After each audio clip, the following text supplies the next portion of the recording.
Assalamualaikum warahmatullahi wabarakatuh. Kita bertemu kembali dalam mata kuliah Kimia Analitik bersama D3 Teknologi Laboratorium Medik Politeknik Medika Farma Husada Mataram. Kali ini kita akan membahas tentang titrasi argentometri atau titrasi pengendapan. Titrasi pengendapan atau argentometri ini merupakan bagian dari analisa volumetri atau analisa titrimetri. Analisa volumetri atau analisa titrimetri adalah analisa yang dilakukan dengan menggunakan buret, dengan menggunakan titrasi menggunakan buret. Jadi titrasi pengendapan atau argentometri ini adalah merupakan titrasi yang dilakukan dengan menggunakan buret. Analisa titrimetri ini melibatkan pembentukan endapan dari garam yang tidak mudah larut antara titran di dalam buret dan analit di dalam labu Erlenmeyer.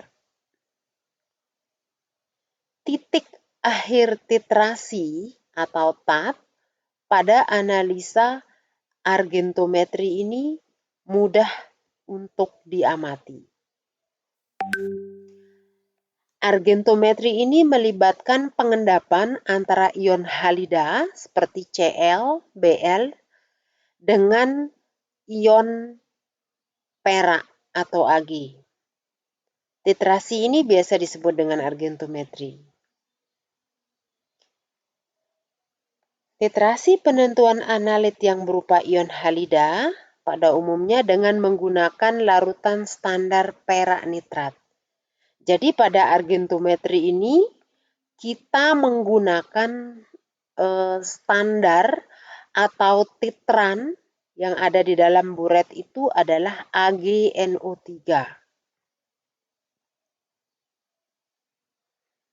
Penggunaan titrasi argentometri ini tidak hanya digunakan untuk menentukan ion halida, dapat juga digunakan untuk menentukan merkaptan asam lemak dan ion divalen seperti fosfat dan arsenat. Jadi untuk menentukan merkaptan asam lemak, fosfat dan arsenat ini dapat digunakan titrasi argentometri. Titrasi argentometri ini juga sangat dikenal dengan nama titrasi pembentukan endapan. Endapan yang tidak mudah larut antara titran di dalam buret dengan analat.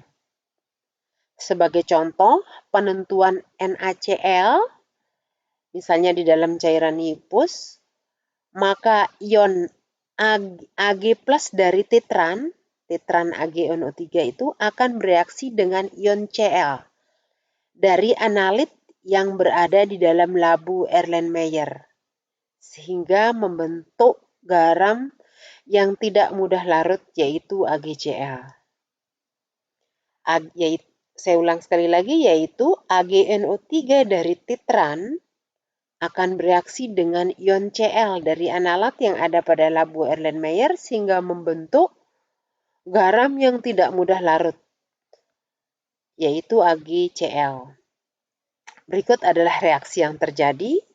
AgNO3 bereaksi, Ag dari titran bereaksi dengan Cl dari analat pada labu Erlenmeyer akan membentuk endapan putih. Endapan putih ini, kelebihan Ag ini akan bereaksi dengan kalium dengan indikator kromat, ion kromat. Jadi kelebihan Ag yang telah bereaksi ini akan bereaksi dengan indikator kromat sehingga membentuk titik akhir titrasi yang berwarna coklat kemerahan. Ini kelebihan AgNO3 bereaksi dengan indikator ion kromat atau Cr4 sehingga membentuk endapan berwarna coklat kemerahan.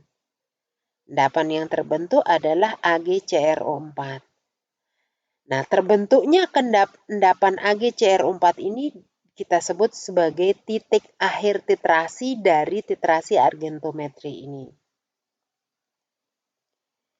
Indikator dalam argentometri itu ada beberapa macam. Yang biasa dipakai adalah tiosianida dan ion absorpsi.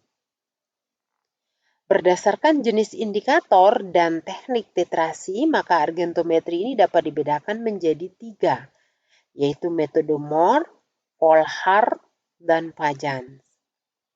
Selain itu juga dapat digunakan potensiometri untuk menentukan titik ekuivalen.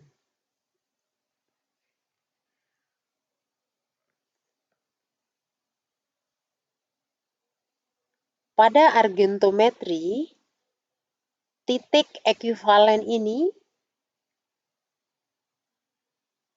ketajaman titik ekuivalen tergantung dari kelarupan endapan yang terbentuk dari reaksi antara analit di dalam labu Erlenmeyer dengan titran di dalam buret. Berdasarkan cara penentu pengamatan titik akhir titrasi atau endpoint, maka argentometri dibedakan menjadi 1. Terjadinya kekeruhan atau turbidi, 2. Terjadinya endapan berwarna, 3. Terjadinya ion kompleks berwarna, atau 4. Dengan menggunakan indikator absorpsi. Jadi sudah kita jelaskan, berdasarkan indikator, argentometri ini dibagi menjadi 3, yaitu Mohr, Volhard, dan Pajans. Ini adalah tampilan saat kita tampilan analit di dalam labu Erlenmeyer saat kita melakukan titrasi. Ini adalah reaksi antara titran AgNO3 dengan misalnya ion klorida dari cairan infus. Kemudian diberikan indikator. Nah, setelah dititrasi, terbentuklah titik akhir titrasi yang berwarna coklat kemerahan. Ini adalah titik akhir titrasi dari titrasi argentometri dengan metode Mohr. Konsentrasi ion klorida dalam satu larutan dapat ditentukan dengan cara titrasi dengan larutan standar perak nitrat. Tadi sudah kita jelaskan bahwa larutan titran yang digunakan adalah perak nitrat atau AgNO3. Nah, reaksi yang terjadi adalah sebagai berikut.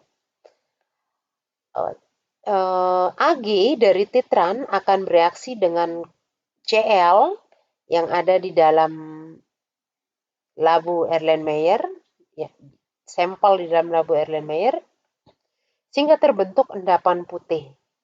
Kelebihan AgNO3 ini akan bereaksi dengan indikator kromat, sehingga terbentuk titik akhir titrasi yang berwarna coklat kemerahan.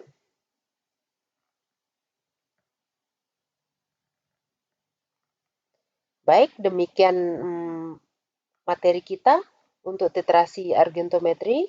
Wassalamualaikum warahmatullahi wabarakatuh.